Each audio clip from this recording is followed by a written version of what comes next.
देखो कल हमने क्या क्या पढ़ा था लास्ट क्लास में कि अगर E equal to E not sine omega t है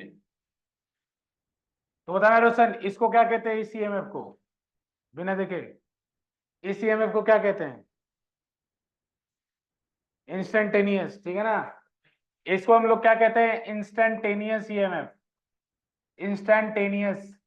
और ई नॉट को क्या कहते हैं? Peak EMF. फिर हमने एक और निकाला था ई एवरेज, याद है? फुल साइकिल में, फुल साइकिल में कितना होता है? 0। हाफ साइकिल में हमने देखा था ई एवरेज कितना आया था? 2 ई नॉट। ई नॉट, ये ई नॉट पीक वाला है, एप्सिलॉन नॉट नहीं, एप्सिलॉन नॉट नहीं, 2 ई नॉट बाई पाई। फिर बच्चों हमने लास्ट में एक और तरीके का एवरेज देखा था जिसको हमने कहा था E R M S average. ये कितना निकल के आया था? E naught by root two. E naught by root two. देख लो यहाँ कितने 4 तरीके के ईएमएफ हैं, 4 तरीके के, इंस्टेंटेनियस, पीक, एवरेज और आरएमएस। सबसे ज्यादा हमारे लिए इंपॉर्टेंट ये आरएमएस है।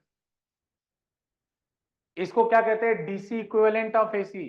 इसको डीसी इक्विवेलेंट ऑफ एसी क्यों कहते हैं, हमें ये अभी बताना रह गया था, ठीक है ना।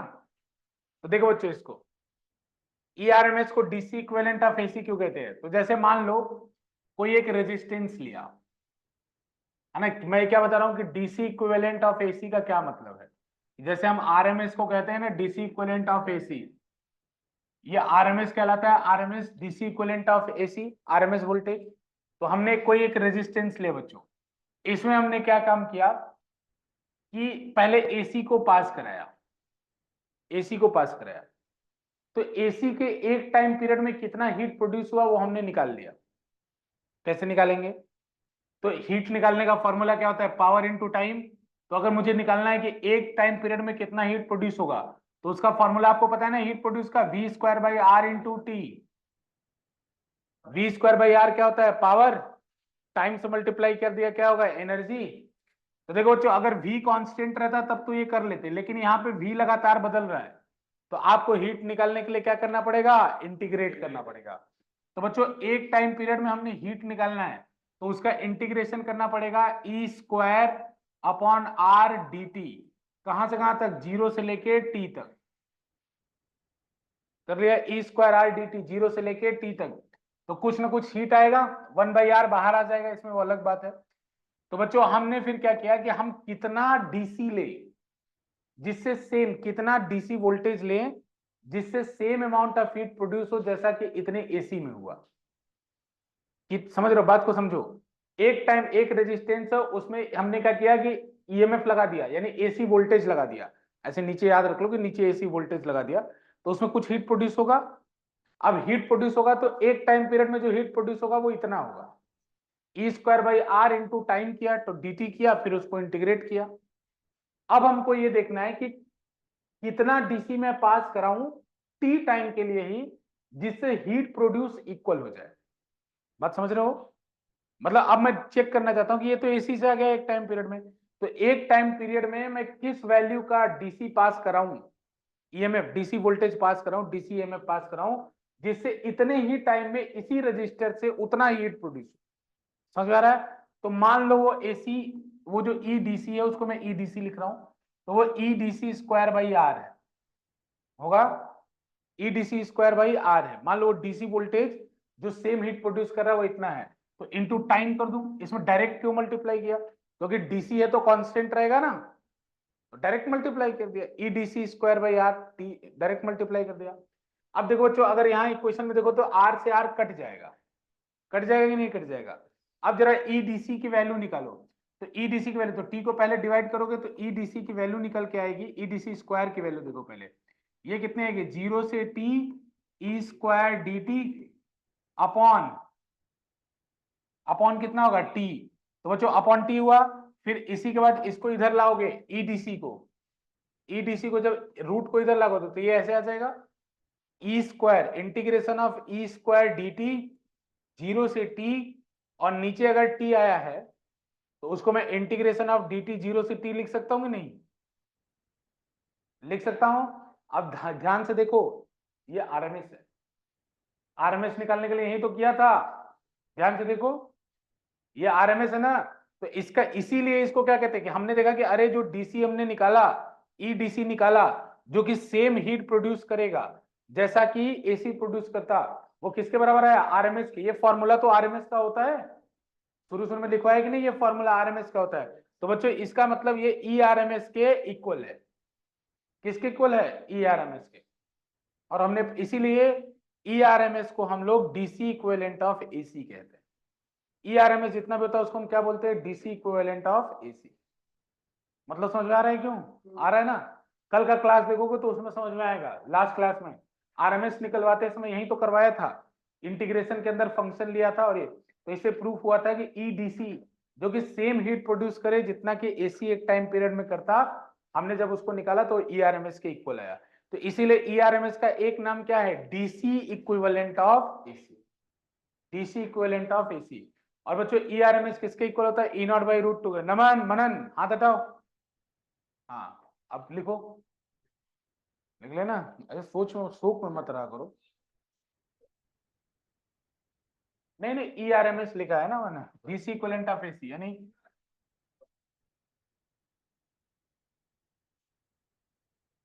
रूट मीन स्क्वायर, बात एक ही है, ये मैं बता रहा था। अब चाहे ईएमएफ का हो चाहे वोल्ट, ईएमएफ का हो चाहे करंट का, दोनों से बराबर आएगा। आएगा नहीं समझ में? ये डीसी इक्विवेलेंट ऑफ एसी है। इसकी वैल्यू कितनी आती है? E naught by root two. ये तो पता ही है सबको, E naught by root two, E naught by root to.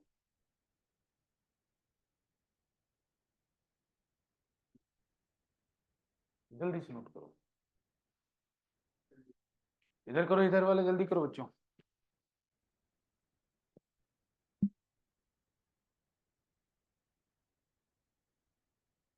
ठीक है जल्दी करो बच्चों, जल्दी करो।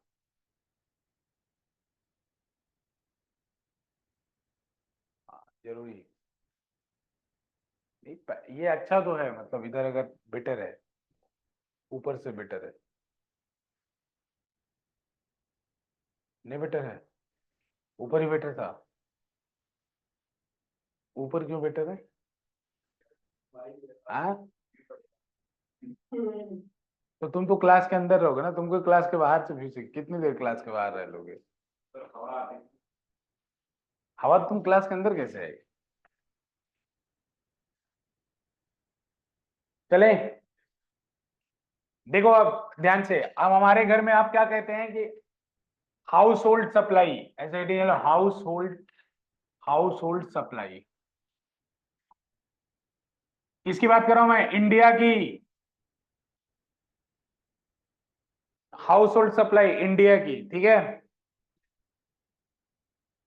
इधर देखो, इधर इंडिया में ईएमएफ जो आता है वो कितना आता है? तो पहले बताओ इंडिया में सप्लाई कितनी आती है? इंडिया में आती है 220 वोल्ट और 50 हर्ट्ज, यही आती है। अब देखो हमारे पास क्या क्या है, इंस्टेंटेनियस ईएमएफ है। अब हमें ये देखना है कि 220 है क्या। 220 वोल्ट इंस्टेंटेनियस ईएमएफ है, पीक ईएमएफ है, एवरेज है या रूट मीन है? तो बच्चों याद रखना, ये इंस्टेंटेनियस तो हो नहीं सकता, क्योंकि इंस्टेंटेनियस होने के लिए टाइम का फंक्शन होना चाहिए, तो टाइम का फंक्शन तो है नहीं, तो इंस्टेंटेनियस नहीं होगा। और ये पीक भी नहीं है, भी नहीं है। ये है आरएमएस, ये जो लिखा रहता है बच्चों, ये क्या लिखा रहता है? आरएमएस। अगर जैसे क्वेश्चन है ना कि भाई एसी, जैसे बोलोगे एसी वोल्ट है 220 वोल्ट, तो बोला जाएगा ये तो गलत बोल रहे हैं आप, एसी वोल्ट तो 220 हो ही नहीं सकता। तो इसीलिए हम बोलते हैं कि चलो एसी नहीं हो सकता, डीसी हो सकता है ना, तो एसी का हम डीसी इक्विवेलेंट बोल रहे हैं। अगर याद रखना पूरे कैलकुलेशन में, न्यूमेरिकल आएगा एसी में, पूरे कैलकुलेशन में अगर लिखे एसी वोल्टेज इज दिस और कुछ ना बोले, तो उसको क्या मान लोगे? Root mean. बोले द कर AC current is this, incomplete statement, तो बाय डिफॉल्ट समझना है वो कौन सा करंट है? रूट मीन करंट है। अगर कुछ नहीं बोला है एसी में, या तो बोल देगा कि पीक है, या तो बोल देगा इंस्टेंटेनियस होगा तो दिख जाएगा उसमें साइन या कॉस होगा। लेकिन अगर उसने 220 लिख के कुछ नहीं बोला है तो आप बाय डिफॉल्ट उसको आरएमएस मानेंगे। हम ऐसा मानेंगे कि वो उसका डीसी इक्विवेलेंट दिया हुआ है। समझ में आया ना? नहीं तो एसी कभी फिक्स हो ही नहीं सकती। और आप कहते हो कि इंडिया में 220 वोल्ट आता है, ऐसा कैसे पॉसिबल है? एसी तो फिक्स होती ही नहीं, बदलती रहती है। तो अगर आप 220 कह रहे हो मतलब एसी का डीसी इक्विवेलेंट कह रहे हो। तो बच्चों ये यानी कि 220 ई नॉट बाई रूट टू, तो इंडिया में पीक निकाल सकते हो कितना होगा? E naught by root to दिया है ना 220, तो इंडिया में पीक कितना होगा? इंडिया में पीक होगा E naught is equal to 220 root two. Root two की वैल्यू कितनी होती है? 1.4। तो ये वोल्टेज कितना हो जाएगा? 314 पॉइंट समथिंग वोल्ट, तो लगभग 314 वोल्ट। क्या बताओ बताओ क्या हुआ? बताओ क्या हुआ? बोलो बोलो, मेरे से पूछो डाउट, उससे भी पूछो, बताओ कार्तिक क्या हुआ बताओ। बच्चे E naught by root two India का दिया है, कहीं का भी अगर केवल वोल्टेज लिखा है तो ये आरएमएस लिखा है। तो आरएमएस लिखा है तो पीक निकाल सकते हैं भाई। पीक क्यों निकाल रहा हूं? क्योंकि मैं ये वाला इक्वेशन लिखना चाहता हूं। ये वाला इक्वेशन आपने पढ़ा है ना, ये इक्वेशन मैं लिखना चाहता हूँ। इंडिया में ई नॉट की वैल्यू क्या है, ओमेगा की वैल्यू क्या है, मैं वो इक्वेशन लिखना चाहता हूँ। तो मुझे ई नॉट चाहिए ना, तो ये 220 क्या होता है इंडिया में? ई नॉट बाई रूट टू, तो ई नॉट कितना आ जाएगा? उतना आ जाएगा 314। तो बच्चों और ओमेगा कितना है? तो ओमेगा का फॉर्मूला बताया था 2 पाई एफ, ओमेगा बराबर 2 पाई एफ। तो बच्चों इंडिया में फ्रीक्वेंसी कितना है? तो ओमेगा कितना हो जाएगा? 100 पाई। ओमेगा हो जाएगा ना 100 पाई। तो बच्चों अब हम जरा इंडिया में सप्लाई का इंस्टेंटेनियस ईएमएफ लिखते हैं, तो ये होगा 314 साइन 100 पाई टी। ये हमारे घरों में जो सप्लाई आता है उसकी वैल्यू, समझ में आया ना? यही सप्लाई हमारे घरों में आता है, समझ में?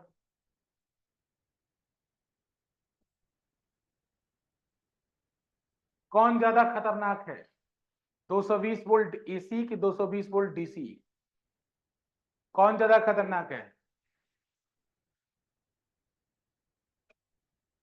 220 volt AC, 220 volt DC. AC क्यों? क्यों डीसी? तो डीसी क्यों? अरे एसी तो लगातार चेंज होती रहती है, एसी तो डायरेक्ट करंट उसका चेंज होता रहता है ना। तो 220 वोल्ट एसी ज्यादा खतरनाक है या 220 वोल्ट डीसी? डीसी लगातार होता है, कंटिन्यूअस होता है। हाँ हाँ ठीक है, लेकिन वही तो पूछ रहा हूँ, फाइनल वोट करो। 220 volt DC, DC 220 volt AC. AC कितने लोग हैं? हाथ खड़े करो। डीसी, डीसी राज तुम क्या हो? हाँ एसी हो ना? अच्छा इधर के तीनों एसी हैं। AC is correct. सुनो इधर ध्यान से, 220 वोल्ट एसी का मतलब समझो, 220 वोल्ट एसी का मतलब है पीक जा रहा है 314, मतलब किसी एक समय में वोल्टेज 314 होगा। लेकिन अगर 220 वोल्ट डीसी करोगे तो उसका मैक्सिमम वोल्टेज 220 ही होगा। तो कभी भी एक समय के लिए भी अगर पोटेंशियल डिफरेंस ज्यादा होगा तो तुम मर जाओगे। तो इसलिए 314 हो रहा है ना इसका पीक, पीक इसका 314 जा रहा है ना, तो ये वोल्टेज ज्यादा मिला। लेकिन अगर मैं बोलता कि 220 वोल्ट ये मैक्सिमम पीक ईएमएफ दे रखा है एसी का, और 220 वोल्ट डीसी है, अंतर समझो। अगर मैं बोलता 220 वोल्ट पीक ईएमएफ है और 220 वोल्ट डीसी है, तब कौन ज्यादा खतरनाक होता है? डीसी। लेकिन अगर मैं 220 वोल्ट एसी बोल रहा हूं, केवल एसी, तो मतलब आरएमएस बोल रहा हूं। नहीं समझ में आ रहा है जो मैं बात बोल रहा हूं? आ रहा है? मतलब अगर मैंने बोला 220 वोल्ट एसी है, इसका मतलब वो आरएमएस है ना, तो इसका पीक तो 314 हो जाएगा। लेकिन अगर मैं पीक बोल दूं 220 है, तब डीसी ज्यादा खतरनाक। हम मरने की क्या है, मर तो कैसे भी जाओ।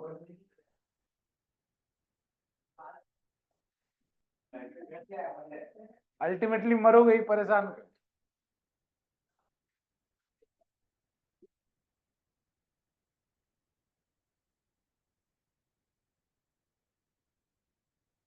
हो गया, लिख लिए?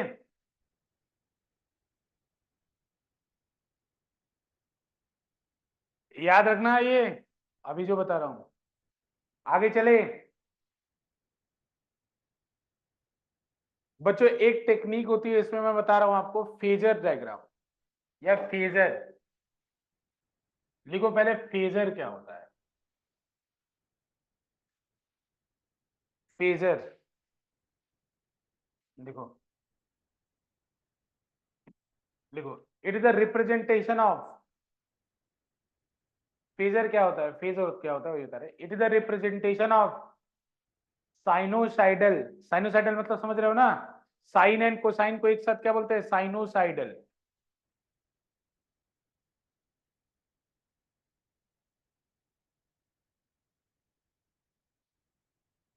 साइनोसाइडल, हाँ ठीक है, ठीक, साइडल साइडल सुसाइडल मतलब, देखो it is the representation of sinusoidal function, sinusoidal मतलब साइन और कोसाइन को एक साथ साइनोसाइडल कहते हैं, it is the representation of sinusoidal function, sinusoidal function in the form of a rotating vector, in the form of a rotating vector, it is a representation of sinusoidal function in the form of a rotating vector, in the form of a rotating vector, it is a representation of sinusoidal function in the form of a rotating vector, rotating vector। देखो again math है लेकिन बढ़िया है, आइए देखते हैं, derivation नहीं है यहाँ, टेक्निक आपको सीखना है, ये अभी बता रहा हूँ, ये टेक्निक हम लोग एसी में अच्छा खासा यूज करेंगे, इधर ध्यान दो। हाँ देखो, जैसे मुझे क्वेश्चन दिया गया कि मुझे ऐड करना है, एक एग्जांपल ले लेते हैं, मुझे एग्जांपल, इससे हम कई ऐड कर सकते हैं लेकिन अभी दो लेके मैं आपको दिखा रहा हूँ, ठीक है ना। तो जैसे मान लो मुझे ऐड करना है, एक फंक्शन है जो y बराबर है 3 sin theta plus 4 sin theta plus π/2, ऐसे ऐड करना हमको, इसको ऐड करके हमको एक साइन और एक कोसाइन में कन्वर्ट करना है, ठीक है ना, मतलब एक साइन फंक्शन में या एक कोसाइन फंक्शन में कन्वर्ट करना है, जिसमें एक साइन, क्योंकि देखो एसी पढ़े तो उसमें एक ही साइन एक ही कोसाइन था ना भाई, आई की इक्वेशन पढ़े, ई की इक्वेशन पढ़े तो उसमें एक ही फंक्शन आया ना, तो अगर ये एसी की इक्वेशन होगी तो ऐसे अगर फंक्शन दिया रहेगा तो उसे हम एक साइन या एक कोसाइन में चेंज करेंगे, तो कैसे करोगे, तो तुम लोग का जो टेक्निक होगा कर सकते हो उससे, कैसे कर सकते हो, एक ए प्लस बी का लगा के फिर एलिमिनेट करके कुछ कर सकते हो, लेकिन फिर भी बहुत लेंदी होगा। अरे इधर देखो मैं बता रहा हूँ, इधर देखो, इधर इधर, अरे तुम अगर मान लो, अरे ज्यादा मत करो, फेजर सुपीरियर है, नहीं तो यहाँ पे कुछ और तीसरा भी ऐड कर दूंगा, हवा खराब हो जाएगी, ठीक है, लेकिन फेजर से तीसरा भी हो जाएगा, ठीक है, इसीलिए देखो फेजर सुपीरियर है, इधर देखो ध्यान से। अब फेजर डायग्राम में क्या करते हैं, तो ये एक फेजर मानेंगे और इसको एक अलग फेजर, फेजर मतलब इसको एक वेक्टर मानेंगे और इसको दूसरा वेक्टर मानेंगे। तो बच्चों रिप्रेजेंटेशन का तरीका, तुम मान लो कि देखो इसमें एंगल बनाते हैं ऐसे, जैसे साइन में पढ़ते हैं ना, ट्रिग्नोमेट्री में एंगल बनता है ना, वैसे मैं इस वाले एंगल को थीटा मान लेता हूँ, रेफरेंस एक लेना होता है, तो मैंने देखा कि थीटा से प्लस माइनस चीजें हो रही हैं, तो मैंने इसको ही क्या मान लिया, थीटा। अब ऊपर जाऊंगा तो प्लस होगा, नीचे जाऊंगा तो माइनस। अब देखो बच्चों, इसमें क्या ड्रॉ करते हैं, इसमें एंगल ड्रॉ करते हैं और ये पीक ड्रॉ करते हैं, लेकिन एक चीज आपको इंश्योर करना पड़ेगा कि यहां साइन है तो यहां भी साइन रहे, यहां कॉस है तो यहां भी कॉस रहे, सब एक रहे, ये काम जब आप कर रहे हो तो यहां साइन तो यहां भी साइन, आगे भी साइन, अगर बीच में कोई कॉस आ गया है तो उसको आप साइन में कन्वर्ट कर लीजिए, ठीक है ना, एक फंक्शन होना चाहिए, चाहे कॉस हो चाहे साइन हो, दोनों में काम करेगा। अब देखो बच्चों, इसका देखो वेक्टर बनाना है हमें, तो वेक्टर को रिप्रेजेंट करते हैं एरो से, तो अब देखो इसका फेज क्या है, थीटा, यानी थीटा पर एक 3 लेंथ का एरो बनेगा, 3 लेंथ का एरो बनेगा, थीटा पे एक 3 लेंथ का एरो बनेगा। अब देखो थीटा प्लस π/2 कहां होगा, ऊपर होगा, थीटा प्लस π/2 ऊपर होगा, तो यानी इस पे 4 लेंथ का वेक्टर बनेगा, किसने लेंथ का वेक्टर बनेगा, 4 लेंथ का, ओहो, इस पे कितने लेंथ का वेक्टर बनेगा, 4 लेंथ का। अब बच्चों देखो ये दोनों वेक्टर के बीच में एंगल कितना है, तो इसको आप ऐड कर सकते हो, ऐड कर सकते हो ना, वेक्टर, दो वेक्टर का रिजल्टेंट निकालने आता है आप लोग को जो 90 डिग्री पे हो, तो यार समझ रहे हो ना, ऐसे में ट्रायंगल बना के भी ऐड कर सकता हूं, अगर ये 4 है, ट्रायंगल लॉ लगाओ बचपन वाला, तो ये 4 है तो ये भी 4 होगा, ये इसके टेल पे इसका हेड रखा है, तो रिजल्टेंट क्या होगा, initial tail to final tail, होगा कि नहीं? तो अगर ये 3 है, ये 4 है, तो ये कितना होगा, 5। 5 होगा ना? अच्छा, अब ये वाला एंगल कितना होगा, निकाल सकते हो? अंशिका बताओ, ये एंगल कितना होगा?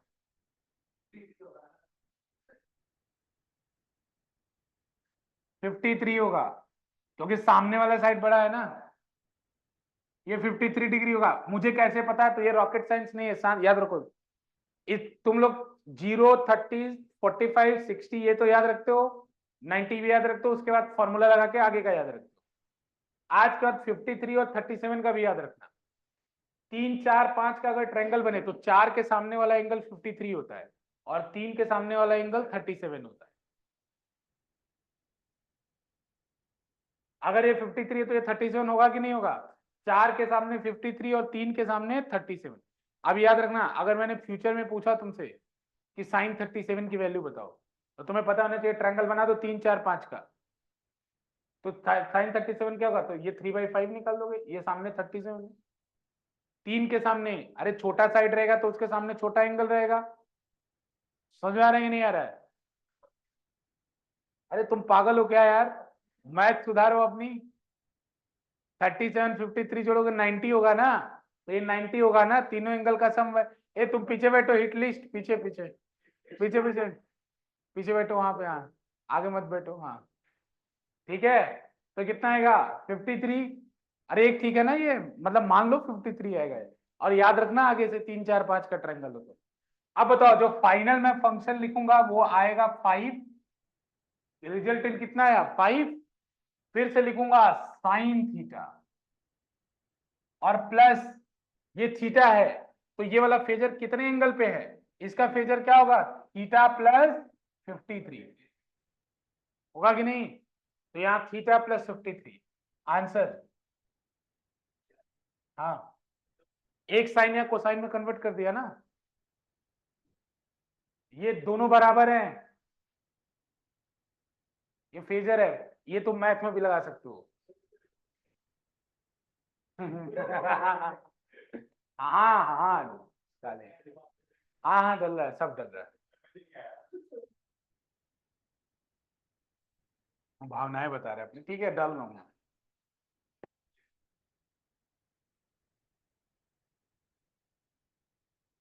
नहीं, रिकॉर्डेड इसलिए करते हैं कि आप कोई भी लेक्चर देख पाए।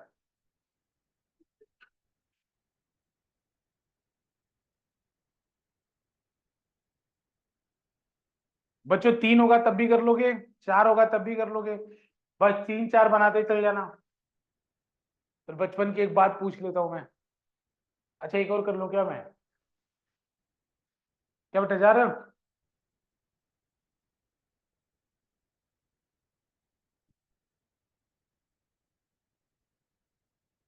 तो करोगे एक?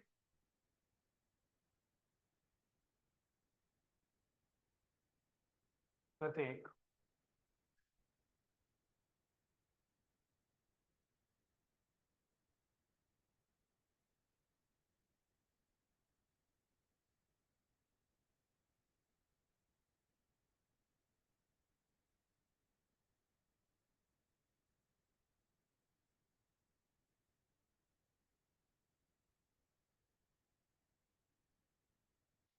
हो गया? चलो, एक और ऐड करो तुम लोग। y इक्वल टू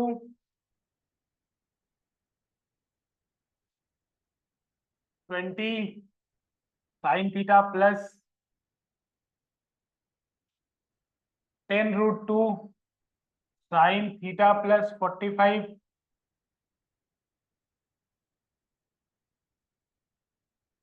प्लस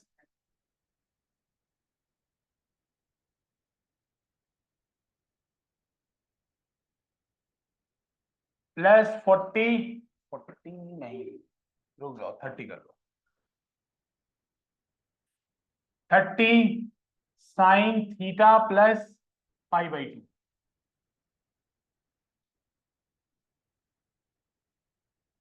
इनको represent them in one sine and cosine function. Sine और कोसाइन फंक्शन, इनको एक साइन या कोसाइन फंक्शन में हमें कन्वर्ट करना है। करो। एसी का बेसिक्स है ये नहीं आएगा तो एसी में स्ट्रगल करोगे। फेजर,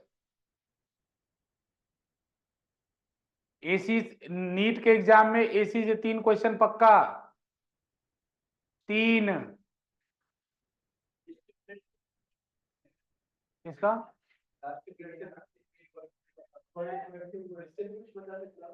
उससे भी कुछ बता सकते हैं क्या इसमें? देखो क्या कर सकते। 45 को पाई/4 है, मतलब डिग्री है वो।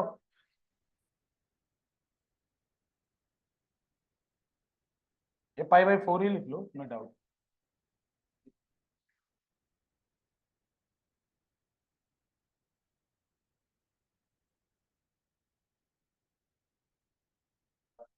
ये तुम क्लास जान दो तुम। उत्सव ध्यान नहीं दे रहे हो।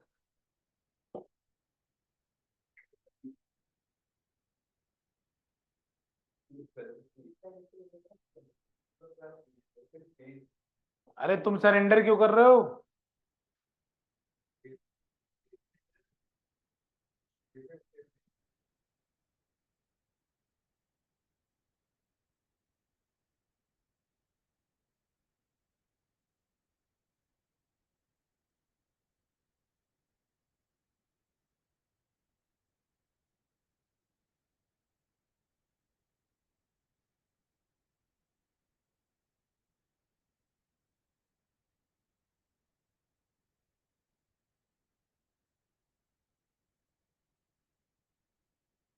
+2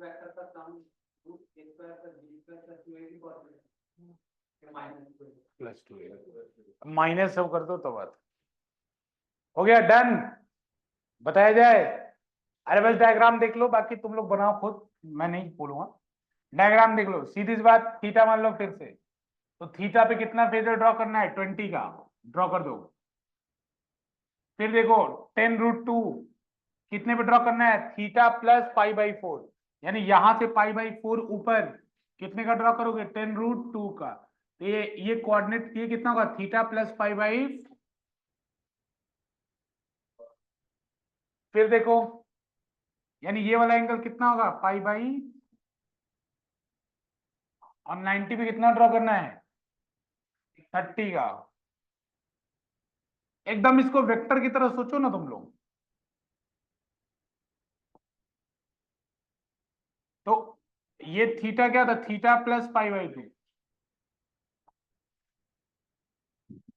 ठीक है। तो अगर तुम्हें ऐसे नहीं आता ना, तुम आई कैप जे कैप आता है तुम लोग को? आई कैप जे कैप आता है?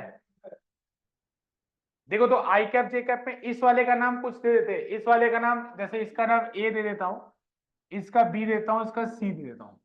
तो देखो ए वेक्टर को क्या लिख सकते हैं? ए वेक्टर को लिख सकता हूं ना 20 आई कैप। बोलो, लिख सकता हूं? देखो इधर ध्यान दो, बी वेक्टर ना तो बीच में है, ना एक्स में है, ना वाई में, तो इसका कंपोनेंट टूटेगा। तो कंपोनेंट टूटेगा, कंपोनेंट तोड़ना आता है। अगर ये ए है और ये एंगल थीटा है, तो इधर कंपोनेंट कितना आता है? ए कॉस थीटा। इधर कितना आता है? ए साइन थीटा। कंपोनेंट हो गया। तो बताओ इस 10√2 का इधर कंपोनेंट कितना आएगा? इस 10√2 का मैं तोड़ रहा हूं, तो 10√2 है। ये 45 है, तो इधर कितना आएगा? 10√2 कॉस 45। और इधर कितना आएगा? 10√2 साइन 45। कितना आएगा? 10 आएगा ना? कॉस 45 1/√2। तो बच्चों बी वेक्टर को मैं क्या लिख लूं? बी वेक्टर को लिख लूं 10 आई कैप प्लस 10, लिख लूं क्या? सी को क्या लिख लूं? 30 के कैप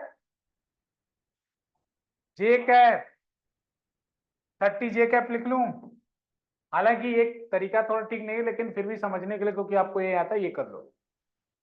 फिर देखो रिजल्टेंट निकालो। रिजल्टेंट वेक्टर कितना होगा? तो आई वाले आई के साथ जोड़ दो और जे वाले जे के साथ।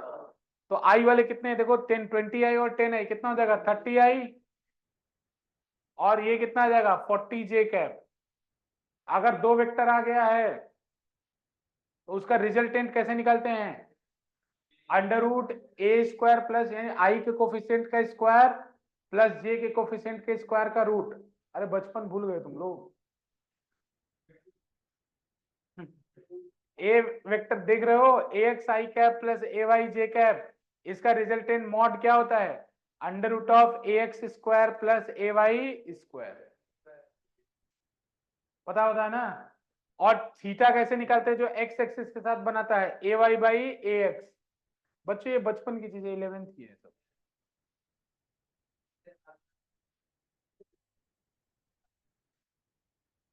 अरे समझ में आ रहा है तुम लोग को, ये क्या हो गया। तो रिजल्टेंट इसका निकाल लोगे, निकाल के बताओ मेरे को, फटाफट निकाल के बताओ, इसका रिजल्टेंट क्या हुआ, निकाल के बताओ तुम लोग। 50 आएगा ना। मॉड आर, अरे निकालो तुम लोग, कार्तिक तुम निकालो। तुम एक बायो, क्योंकि तुम इतना सुस्त क्यों रहता है, तुम लिखा भी नहीं अभी तक। अच्छा, तो मैं सब क्या समझा रहा हूं, एक्स की तरफ क्या होता है आई का, मैं सब चीज तो समझाऊं भाई। अपने मन में धारणा तो हटाओ कि मेरे को आता है ये, सो सब चीज तो बताया मैंने अभी। एक्स की तरफ क्या है आई, क्या नहीं सर, ये 20 आई कैप है। जे की तरफ जो रहेगा 30 जे कैप है। और 10 का मैंने कंपोनेंट तोड़ना बताया है, ए कॉस थीटा और ए साइन थीटा। तो कितना हो जाएगा 10 रूट 2 पाई बाई 4। अब कैसे बताऊं, सब तो लिख दिया। तो 10 रूट 2 कॉस 45 किसके बराबर आएगा, कॉस 45 1 बाई रूट 2 होता है, कैंसिल होगा रूट टू 10 बचेगा। साइन 45 भी 1 बाई रूट 2 होता है, कैंसिल होगा, कितना हो जाएगा 10 बचेगा। तो कंपोनेंट टूट गया तो ये वेक्टर हटा दो। अब इधर कितना आया 10 आई कैप, और ऊपर कितना है 10 जे कैप। तो देखो बी वाले वेक्टर को लिखा ना 10 आई कैप और 10 जे कैप। अरे तुम विश्वास रखो, मैं सब कुछ बताऊंगा, तुम्हें नहीं और भी लोग हैं इस क्लास में। 11th की चीज भी बताऊंगा, घबराते क्यों हो, सब तो बता रहा हूं। मैं बोल देता डायरेक्ट आंसर लिख देता, लेकिन नहीं लिख रहा हूं, मुझे पता है बच्चे हैं। विश्वास रखो इस बात का, मैं सब बताऊंगा। लेकिन तुम ये मत सोच के बैठ जाओ कि नहीं आएगा।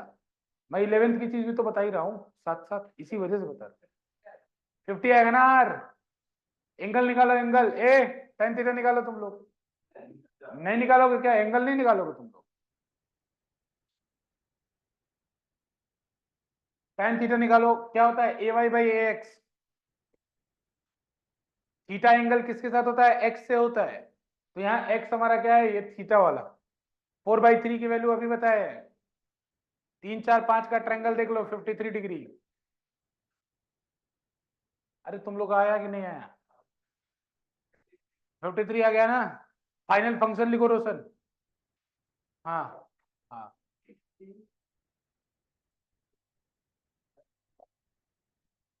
अरे कार्तिक तुम बताओ, तुम्हारा मैटर सुलझा, इन सबको जोड़ के आर आ गया। जोड़ो इन सबको, आर आएगा, तुम वेट क्या करता है वो। चलो,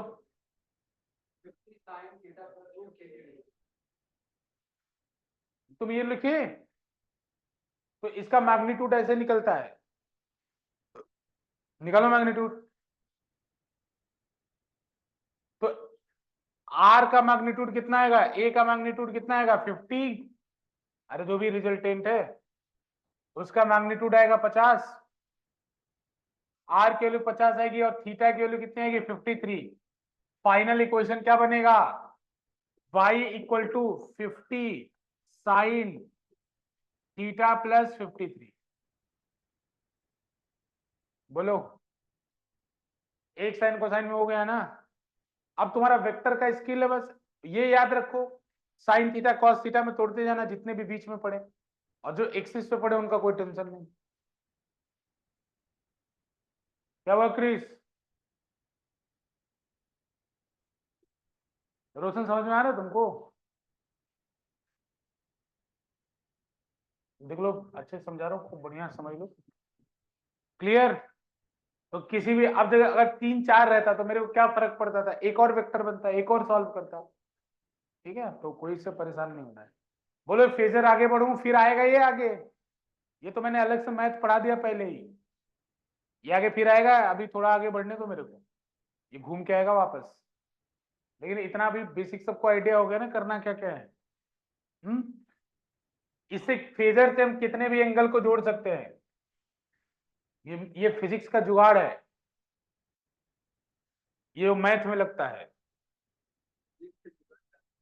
हाँ, जैसे अब इस फंक्शन का आपको मैक्सिमम वैल्यू निकालने को बोले, find the maximum value of this function, तो मेरे को पता है साइन थीटा की मैक्सिमम वैल्यू 1 होती है 50, minimum value of this function -50। Math हो गया। हाँ, तो 10, अरे तुम बाद में इतना लेट क्यों समझते हो, 10 i कैप, 10 i कैप, अरे आएगा ना ये इधर आएगा 1/40, तो इधर है तो आई कैप लिखा, उधर है तुझे। बोलो क्लियर। बच्चों मैं आगे चल रहा हूँ। अब हम लोग पढ़ेंगे एसी सर्किट। क्या पढ़ेंगे? AC circuit.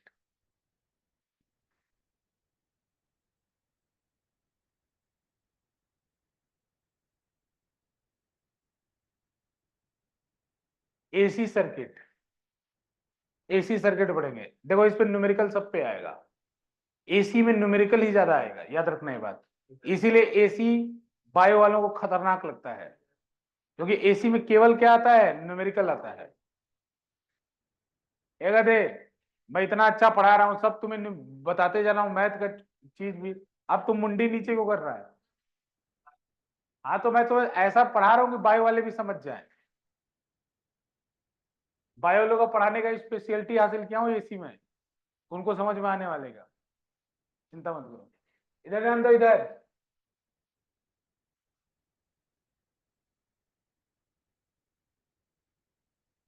बच्चों देखो सबसे पहले हम करेंगे प्योर आर,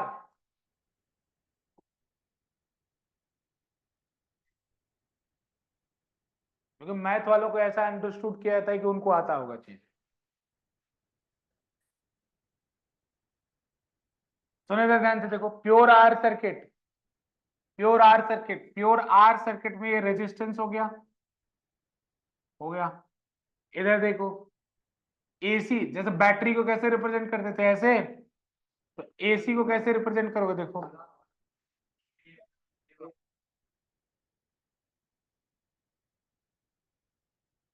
ये एसी हो गया, ठीक है ना।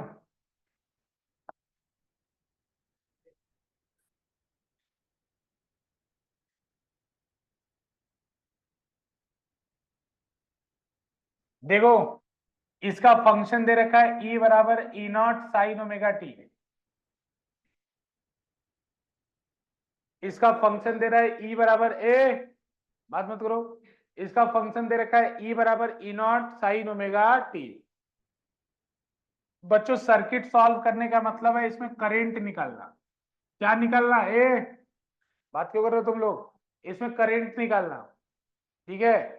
सर्किट सॉल्व करना मतलब करंट निकालना। तो देखो अगर यहाँ ई नॉट साइन ओमेगा टी है, तो ये पूरा का पूरा एसी वोल्टेज इसको मिल रहा होगा,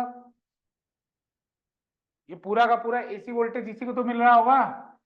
तो ओम्स लॉ पढ़े हो ना, V बराबर क्या होता है आई आर। तो यहां से मैं लिख सकता हूं कि भाई जो ये पूरा E है वो आई आर के इक्वल होगा। तो यहां से I कितना आएगा, I आ जाएगा यहां से E/R, होगा कि नहीं E/R। तो E/R आएगा तो E की वैल्यू पुट कर दो, तो ये हो जाएगा E0/R sign omega T, E0/R sign omega T, हो जाएगा कि नहीं आएगा। अब देखो यहां से इसको अगर इस फंक्शन से मैं तुलना करूं आई बराबर आई नॉट साइन ओमेगा टी, तो यहां आई नॉट किसके बराबर होगा, E0/R के। तो देखो मैं एक चीज लिख रहा हूं, E0 upon I not is equals to, अभी लिखा ना आई नॉट का लिखा था ना, आई नॉट बराबर E0/R, ये क्लियर है ना। E0 upon I not is equals to ERMS upon IRMS is equals to R। ये बात बताओ सही चल रहा है क्या, ये समझ में आ रहा है कुछ?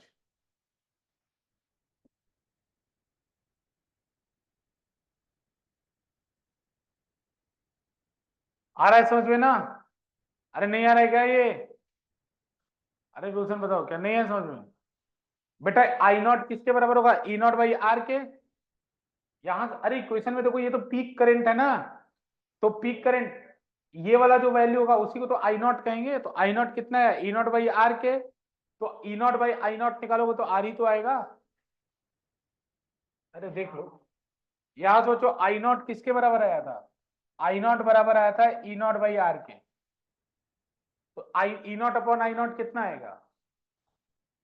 वही तो किया है। अब इसमें दोनों में √2 से डिवाइड कर दो, तो ई नॉट बाई √2 और आई नॉट बाई √2।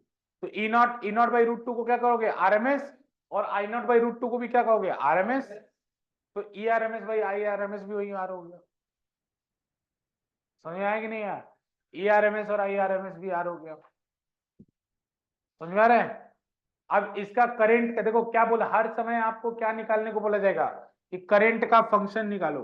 तो करंट का फंक्शन आ गया, उसमें आई नॉट की वैल्यू क्या है? E naught by R. और इसको अलग से भी बता दिया वहां मैंने, E naught upon I naught equal to I R M S. जो जो काम प्योर आर में हो रहा है वही आगे भी होगा, बस समझते जाना, इसको ध्यान से समझना है एकदम। बच्चों इसका हमें ग्राफ बनाना है, ई नॉट और आई नॉट का क्या बनाना है? ग्राफ। तो बच्चों आपको साइन का ग्राफ आता है कि नहीं आता है? साइन का ग्राफ आता है ना? साइन का ग्राफ आता है ना? तो बच्चों देखो, एक ही ग्राफ पे दोनों बना रहे हैं, ई कॉमा आई, ई कॉमा आई, ठीक है ना? दोनों का ग्राफ बना रहे हैं, और ये टाइम। तो साइन का ग्राफ बनेगा, तो ई आर एम एस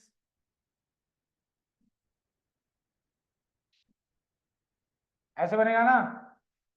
देख लेना बच्चों, ये ई है। आई का ग्राफ कैसे बनेगा?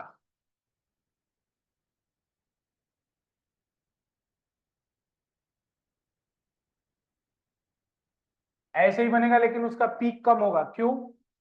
क्योंकि ई नॉट बाई आर हुआ है, मैं अभी आर को मान रहा हूं बड़ा, ये बाद में बड़ा बन गया, लेकिन तुम लोग ध्यान देना इसको बराबर है। ये कौन सा फंक्शन है? आई है। बच्चों आई वाला नीचे क्यों बनाए? क्योंकि अगर ई नॉट की वैल्यू है और आर कोई बड़ा नंबर है, तो डिवाइड होगा तो ये वैल्यू कम आएगी ना, इसीलिए पीक कम बनाया इसका। बाकी दोनों में साइन का ग्राफ चलता है। समझ में आ रहा है कि नहीं आ रहा है? अरे ग्राफ पूछता है बोर्ड एग्जाम में डायरेक्ट, कि अगर ये ई है तो इसमें कौन सा graph current through pure resistor है। ठीक है ना? तो ग्राफ भी इंपॉर्टेंट है यहाँ पे। समझ में आ रहा है कि नहीं? पीक बस कम हो जाएगा, बाकी सब कुछ वही रहेगा। ठीक है, आगे चले।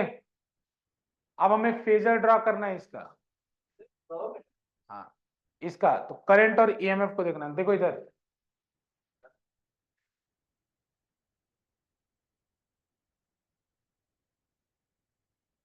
इधर अंदर फेजर, फेजर बच्चों,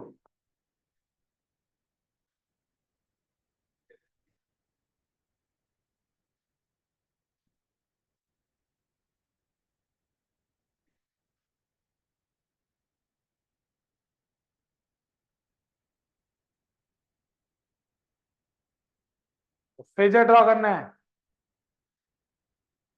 इधर इधर इधर बात नहीं। तो बच्चों यहां मैं ओमेगा टी मान लूं, अरे रेफरेंस ओमेगा टी ले लूं, ले लिया।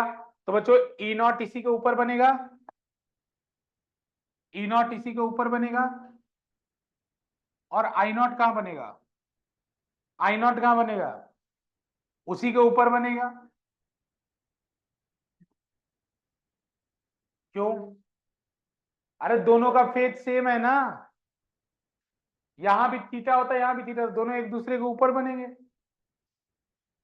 अगर थीटा π/2 होता तो ऊपर हो जाता, -π/2 होता तो नीचे हो जाता। तो ये जो रेड कलर से है, जो रेड कलर से है वो ई का फेजर है, यानी ई नॉट है। और जो ये व्हाइट कलर से है, ये क्या है? आई नॉट है। इसका लेंथ आई नॉट के बराबर होगा, और इसका लेंथ ई नॉट के बराबर होगा। ये फेजर है। तो बताओ, ई नॉट और आई नॉट, इधर करंट और वोल्टेज सेम फेज में है कि नहीं है? सेम फेज में है, तो इसीलिए हम कहते हैं, पहले लिख लो, बनाओ इसको।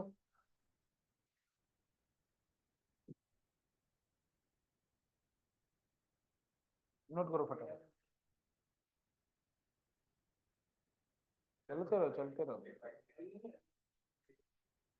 अच्छा अच्छा लिख लेने दो बच्चों को।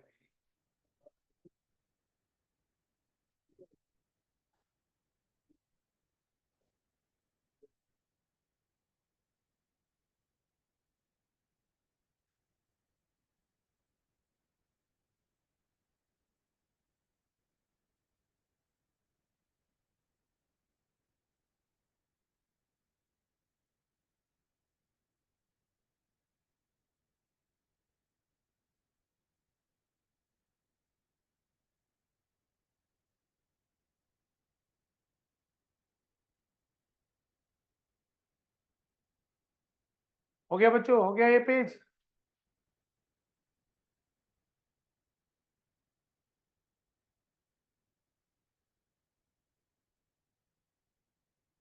ए कार्तिक तुम पढ़ाई पे ज्यादा ध्यान दो, पीछे डिस्कशन पे नहीं। हाँ डिस्कशन पे नहीं।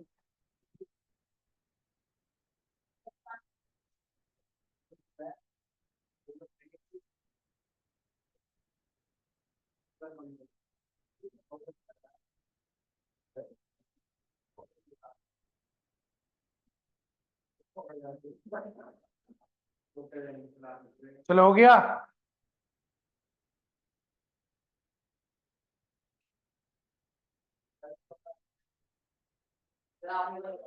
अरे तुम सेम कलर से बना के लिख दो ना, ई और आई है। तुम सेम कलर से बना दो, बस लिख दो कि ई कौन सा है और आई कौन सा है, बस।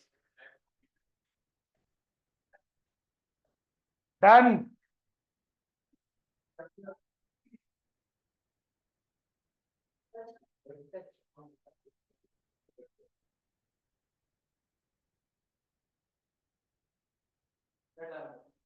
डन बच्चों, नोट करके एक बात लिखो।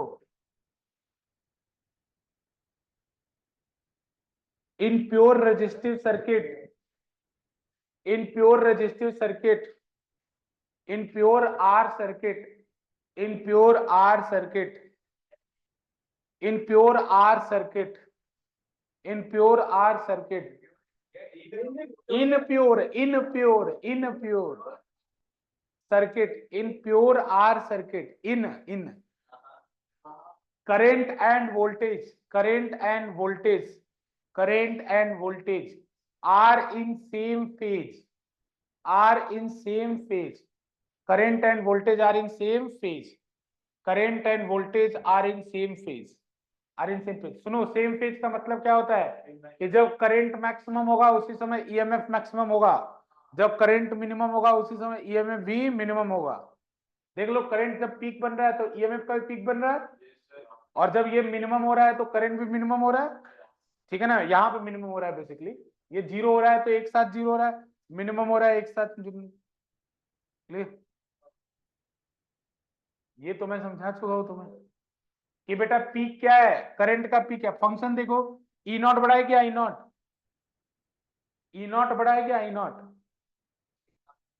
ई नॉट, क्योंकि आई नॉट क्या है, ई नॉट बाई आर,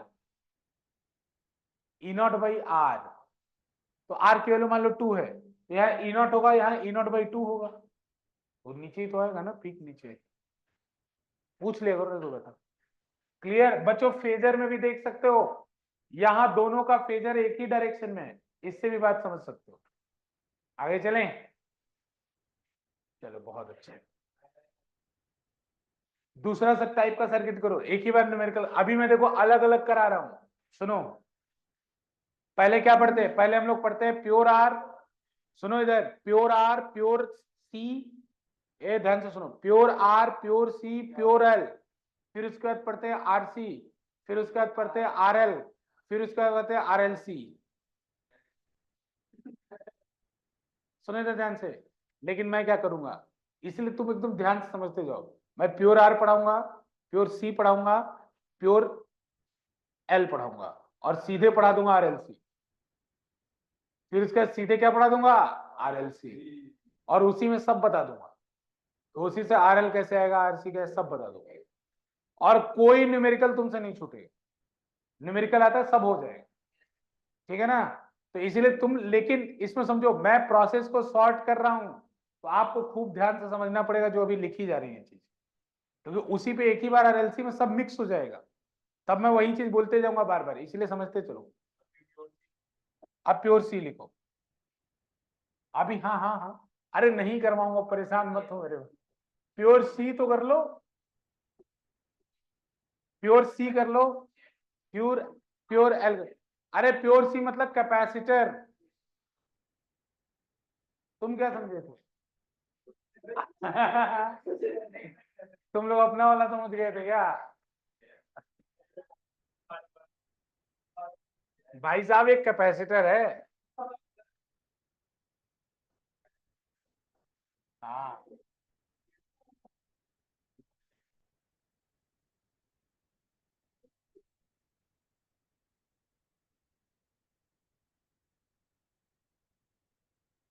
अरे प्योर कैपेसिटर लिख लो तुम लोग का।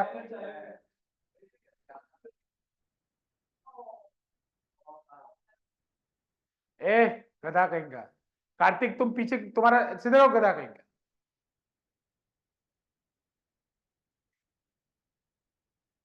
ये पूरे पढ़ रहा है। पढ़ रहा है पूरे सी।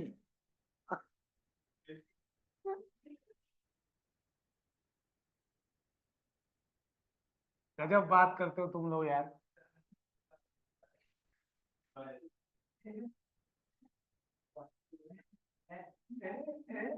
कार्तिक कैपेसिटर ऐसे बनता है, तुम्हें मालूम है?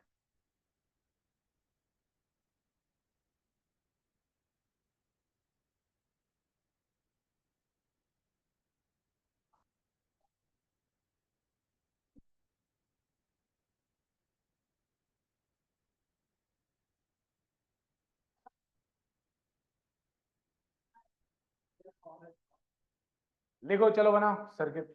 इसमें करंट निकालना हम लोग को। अब हम देखते हैं कितने लोग बता पाएंगे कि इसमें, पहले लिख लो तब पूछो।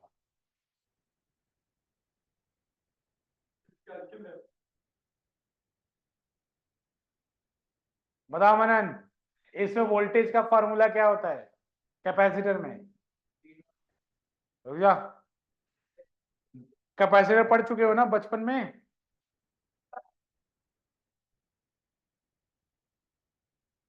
कैपेसिटर पढ़ चुके हो ना तुम लोग? अरे तो कुछ पता नहीं तुम्हें वी का फॉर्मूला क्या होता है तुम्हारा? क्या होता है?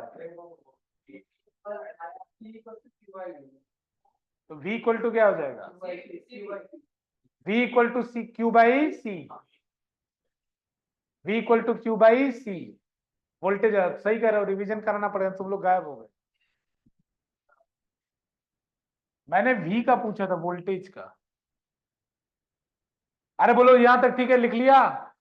अब करंट निकालना है, तो हमें पता है कि ये ईएमएफ इसके क्रॉस लगेगा पूरा, तो voltage across capacitor will be equal to E not sine omega t. सही बोल रहा हूँ क्या? अरे ये रही, मैंने फॉर्मूला बचपन वाला पूछा। Q by C is equal to कितना होगा? ई नॉट साइन, ये ठीक है ना, समझ में आया तुम्हें? ये क्या है बेटा? क्यू बाई सी होता है वोल्टेज का फॉर्मूला कैपेसिटेंस। अब एक काम करो, मल्टीप्लाई कर दो सी को, तो क्यू बराबर कितना आएगा? E naught C sine omega T. आएगा कि नहीं आएगा? आएगा, लेकिन हमें क्यू तो चाहिए नहीं था। ये क्या निकल गया? चार्ज। हमें क्यू तो नहीं चाहिए था, हमें क्या चाहिए था? करंट। तो करंट बराबर क्या होता है? आई बराबर D Q by D T. D Q by, differentiate करो इसको। साइन ओमेगा टी का डिफ्रेंशिएशन कितना होगा? Omega cos omega T. Integration पढ़ के दिमाग हैंग हो गया है। Omega sine omega T differentiation में आगे आता है ना।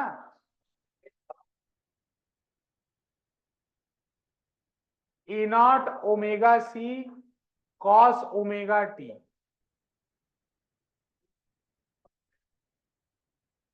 अरे बोलो ये ठीक है, देख लो। अरे पता है ना सबको ये? कार्तिक तुम्हें नहीं बताया ना?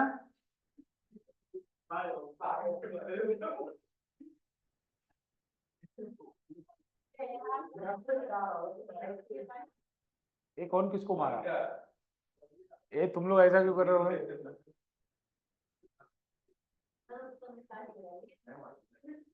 ये फॉर्मूला होता है, तुम्हारे लिए बता रहा हूं, तुम हंस के उधर देख रहे हो। ये D by D sine, sine का क्या होता है? डिफरेंशिएशन कॉस, और ओमेगा बाहर आ जाएगा। एक दो इधर ध्यान दो ना, तो पूरा एसी उड़ जाएगा। तुम आई इक्वल टू कितना हो जाएगा? देखो इधर करंट तुमने वहां कैसे लिखा था? E naught by are type का, ई नॉट बाई आर रेजिस्टेंस वाला याद करो, ई नॉट बाई आर टाइप का लिखा था ना। तो इसको भी हमें वैसा ही बनाना है, ओमेगा सी। इसलिए बोलता हूँ गधा, तू ध्यान क्यों नहीं देता इधर? तो इधर उधर देख रहा था। कैसे ऊपर देखो, पहले से नहीं सी। अगर तुम इसके बाद किसी से बात करते हो पाएगा, सोच लेना तुम गधा कहीं का। एक तो आता नहीं है, ऊपर से तू आगे पीछे देखता है। इधर आओ, इधर आओ, बाहर निकलो, तुम यहाँ बैठो, यहाँ बैठो, यहाँ तुम नहीं, यहाँ बैठो, यहाँ बैठो। बच्चों ध्यान से देखो ये वाला स्टेप, नहीं तो मेरे को मत करना। देखो देख लिए?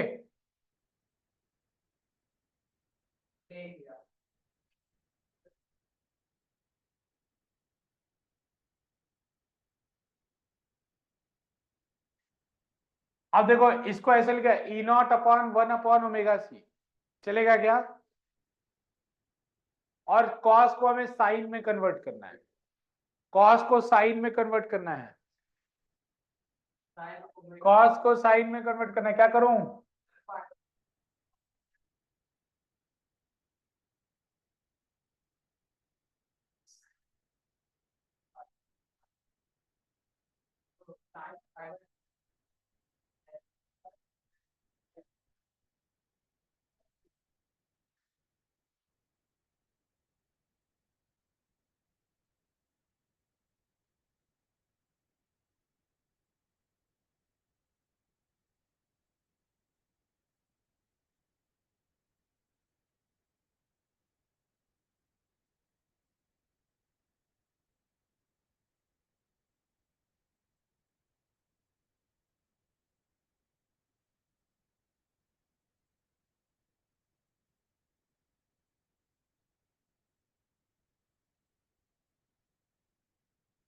सब लोग इसको समझो ना, मैं आगे नहीं बढ़ूंगा जब तक इस स्टेप को नहीं समझोगे, मैं आगे नहीं बढ़ूंगा। सोचो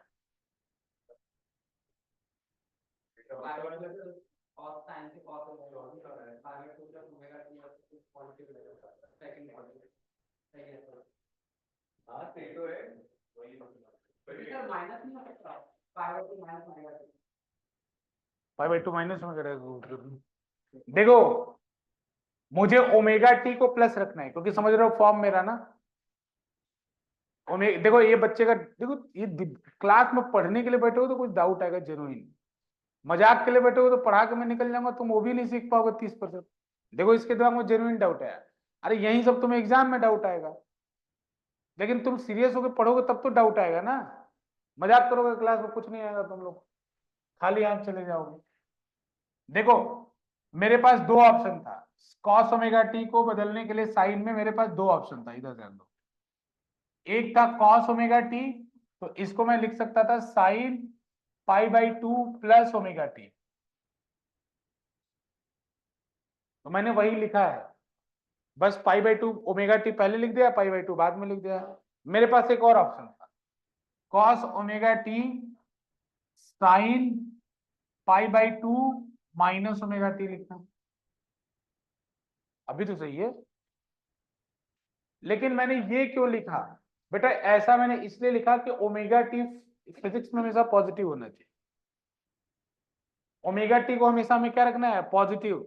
तो बेटा अगर ये वाला ऑप्शन में ऑप्ट करूंगा तो ओमेगा टी पॉजिटिव नहीं आएगा, तो यहां मैं क्या लिखूंगा? Minus omega T plus pi by. तो फेजर ड्रॉ करने में देखो, हम लोग ओमेगा टी को रेफरेंस मानते थे, उसे अब माइनस ओमेगा टी आ गया, तो उल्टे साइड में हो जाएगा, तो रेफरेंस लेके ड्रॉ करने में मुश्किल हो। बाकी ये भी सही, कोई दिक्कत नहीं है मेरे को, लेकिन रेफरेंस लेके उल्टे साइड में आ जाएगा ना, ओमेगा टी इधर है तो माइनस ओमेगा टी किधर होगा, पीछे। तो फेजर ड्रॉ करने में, बाकी एनालिसिस करने में दिक्कत हो जाएगी। और एनालिसिस जैसे पीछे से चलता रहा है तो आई में ओमेगा टी रहा, ई में भी ओमेगा टी रहा, तो एनालिसिस आसान था ना इससे, इसीलिए ये वाला रिजेक्ट किया। समझ में आ रहा है? लेकिन जब इंडक्टेंस लूंगा तो यही वाला सिलेक्ट करूंगा। क्यों? क्योंकि यहाँ कॉस का फंक्शन आ रहा होगा, सेकंड क्वाड्रेंट में कॉस नेगेटिव होता है, तो नेगेटिव माइनस अंदर एडजस्ट हो जाएगा, आगे की बात है। लेकिन मैं जानबूझ के, मेरा एम ये होगा कि ओमेगा टी को क्या बनाना है, प्लस, जानबूझ के, इसीलिए मैंने ऐसा किया।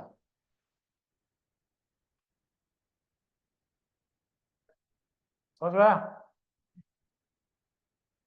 देखो बच्चों इधर, अब इस वाले फॉर्म में हो गया, जैसे हमने रेजिस्टेंस में देखा था उस फॉर्म में आ गया। तो देखो यहाँ रेजिस्टेंस में आर होता था, याद है आपको? यहाँ पे क्या होता था, आर होता था।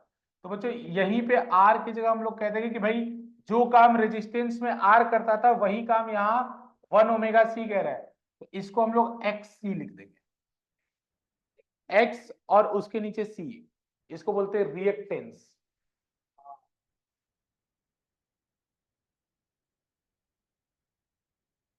एक्सी क्या है यहाँ पे, एक्सी क्या है बच्चों, एक्सी की वैल्यू कितनी है, 1/ओमेगा सी, और इसको हम लोग कहेंगे कैपेसिटिव रिएक्टेंस, कैपेसिटिव रिएक्टेंस। इसकी यूनिट क्या होगी, इसकी यूनिट होगी ओम, कैपेसिटिव रिएक्टेंस। बच्चों ये वही काम कर रहा है जो रेजिस्टेंस कर रहा है, ये वही काम कर रहा है जो रेजिस्टेंस, देखो इसीलिए रेजिस्टेंस वाला सर्किट पहले बताया, अब उसी से तुलना करके सीखो। जो रेजिस्टेंस में आर कर रहा था वही यहाँ पे कौन कर रहा होगा, XC. Reactance, reactance, REACTANC, reactance. हाँ, आर के जैसा है, उसका नाम क्या रख दिया हमने आज के बाद, एक्सी। एक्सी मतलब कैपेसिटिव रिएक्टेंस। अब अगर मैं कैपेसिटिव रिएक्टेंस कहूंगा तो आप मतलब समझेंगे 1/ओमेगा से, और उसका काम क्या है, वही काम है जो आर का काम है। आर का काम क्या है, करंट को रेजिस्ट करना, तो इसका भी काम क्या है, करंट को रेजिस्ट करना। हेडिंग डालो, लिख लो डेफिनेशन इसका, हेडिंग डालो कैपेसिटिव रिएक्टेंस, इसी के अंदर डेफिनेशन। हाँ वो आगे बताएंगे ना, इंडक्टिव रिएक्टेंस, अभी कैपेसिटर पढ़ रहे हैं तो कैपेसिटिव पढ़ ले रहे हैं, जब इंडक्टर पढ़ेंगे तो इंडक्टिव पढ़ लेंगे।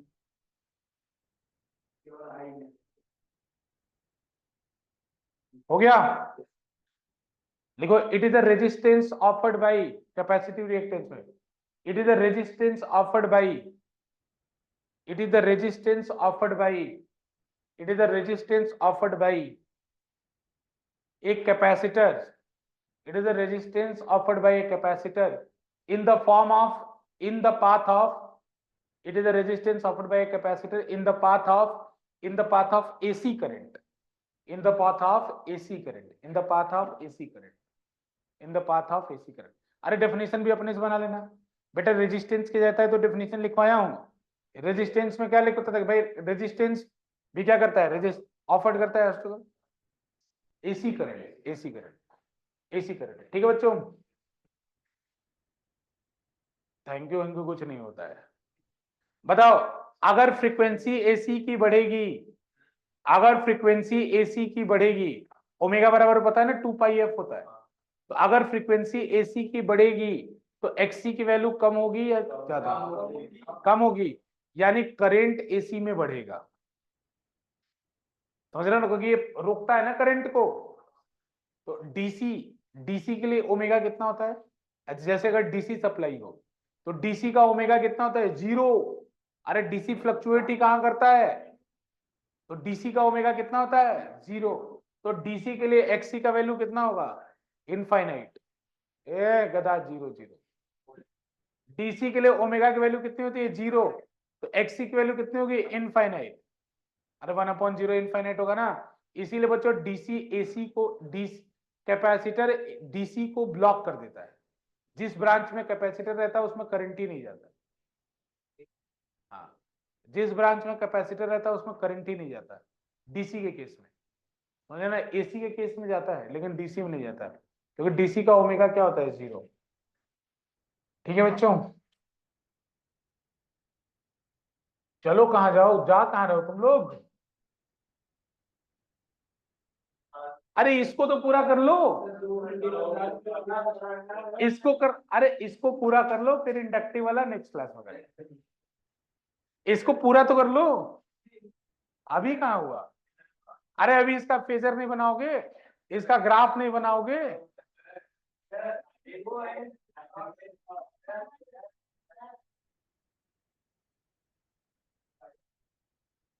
एक बार बताओ, पहले एक्सी और ओमेगा का ग्राफ बताओ मुझे, एक्सी और ओमेगा का ग्राफ बताओ। ओमेगा की वैल्यू 0 होगी तो एक्सी की वैल्यू क्या होगी, इनफाइनाइट। अरे बुद्धि से बनाओ, ओमेगा की वैल्यू 0 तो एक्सी की वैल्यू इनफाइनाइट, और ओमेगा की वैल्यू इनफाइनाइट तो एक्सी की वैल्यू 0। तो इसका ग्राफ ऐसे बनेगा।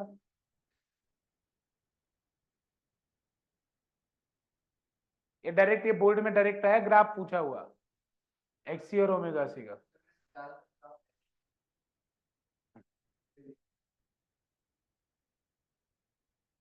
ऐसा मत सोचो, हो गया, बन गया ना। अब वहां पे क्या बनाए थे, एक रिलेशन लिखे थे। बताओ वहां आई नॉट यहाँ किसके इक्वल है, आई नॉट किसके इक्वल है, ई नॉट बाई इक्वल है ना। तो देखो यहाँ एक रिलेशन लिख रहा हूं,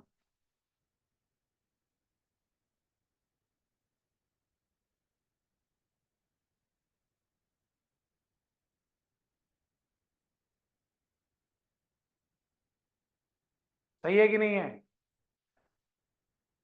अरे गधे हो क्या तुम लोग, सामने लिखा है I naught, E naught by XC है, एक्सी इधर आएगा, आई नॉट इधर आएगा। ठीक है, E naught by root two, I naught यहाँ रूट टू से डिवाइड कर दो, यहाँ रूट टू से डिवाइड कर दो, तो E naught by root two E R M S हो जाएगा, और I naught by root two I R M S हो जाएगा। ई आर एम एस तो एक्स, ये सब याद रखना, न्यूमेरिकल में मैं पूछूंगा तब नहीं बताओगे। अरे न्यूमेरिकल में आई आर एम एस देके, एक्सी देके मैं पूछ लूंगा ई आर एम एस बताओ, तो मल्टीप्लाई करके निकल। हो गया फेजर ग्राफ। अरे ग्राफ एक्सी का था और ओमेगा का, ई नॉट और आई नॉट का ग्राफ बनाया ही कहाँ। अरे लिख लिए तुम लोग कि नहीं, बताओ। और अगर कल का क्लास पर जो भी हमारा नेक्स्ट क्लास होगा, इसमें अगर किसी को एक बार पूछा नहीं आया, मुर्गा बनाऊंगा मैं, मुर्गा प्रॉपर, याद रखना। या 2.5 मिनट चेयर बनाऊंगा। अगर एक भी चीज जो इसमें आज पढ़ाया अगर वो नहीं आया नेक्स्ट क्लास में, तो सोच लो एक भी चीज।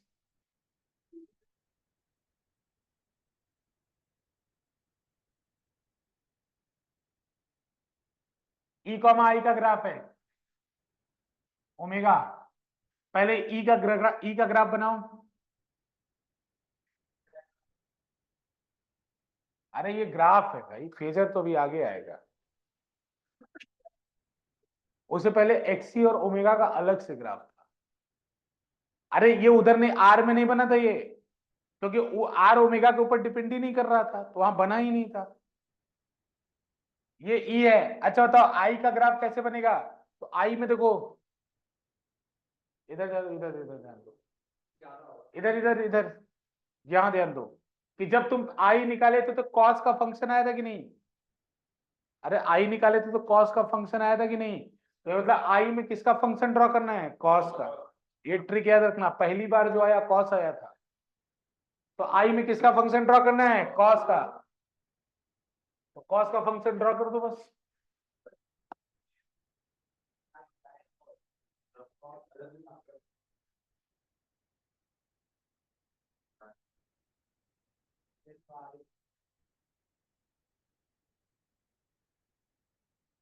अरे समझ रहे हो ना, बस भावनाओं का सम्मान कर लेते हो उसके।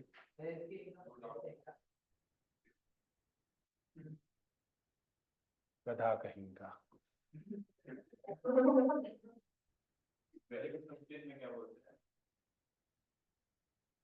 ठीक है, ये ई का ग्राफ है, और ये आई का, आई सी का करंट, मतलब कैपेसिटेंस का, करंट इन कैपेसिटी। आगे चलें। अरे फेजर तो बना लो इसका भाई।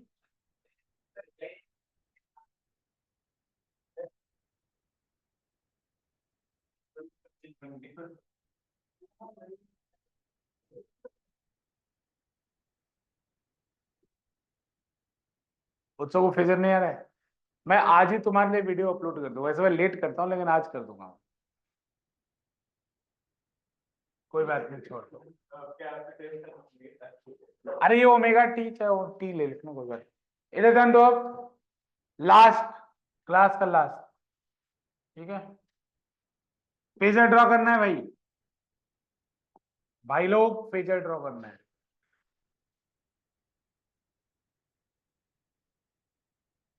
तो यहां पे क्या लिख दूं, ओमेगा टी, ऊपर omega T plus pi by two होगा। तो तुम्हें ई का फंक्शन पता है ना, E not sine omega T. I का फंक्शन क्या निकला था, I naught sine omega T plus pi by, निकला था ना। और फेजर ड्रॉ कर लो अब खुद से। ई का फेजर, ई नॉट का फेजर इसी के ऊपर आएगा, और इसके ऊपर ये omega T plus pi by two होगा इधर ना। तो ई नॉट का फेजर, आई नॉट का फेजर कहाँ आएगा, खत्म हो गया। आई नॉट का फेजर ऊपर आएगा। अरे आई नॉट का phase omega T plus pi by to है ना, तो omega two plus pi by to angle ऊपर होता है ना, तो ऐसे फेजर बना दोगे। बताओ इसमें कौन आ गया है, करंट आ गया है कि वोल्टेज। तो अभी नोट करके एक स्टेटमेंट लिखेंगे, फिर वो आप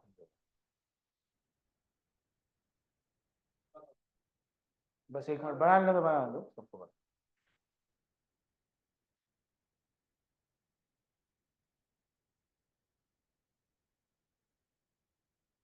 बात मत करो तुम कार्तिक से, क्लास के बीच में तुम्हारी और कार्तिक की बात नहीं होनी चाहिए। बात मत करना तुम कार्तिक से क्लास के बीच में। इधर सुनो ध्यान से, नोट लिखो, नोट।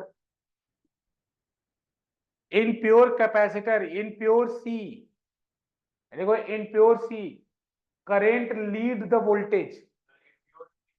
इन प्योर, बार बार फिर से वही, in pure, in pure C current lead the voltage, current lead the voltage, हाँ lead the voltage by pi by two, by pi by two.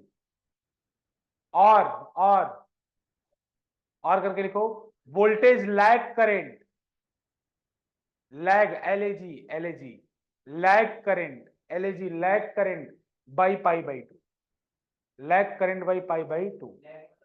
Lag मतलब पीछे, लीड मतलब आगे। मैं या तो ये बोल सकता हूं कि करंट वोल्टेज से आगे है, या मैं ये बोल सकता हूं कि वोल्टेज करंट से पीछे है।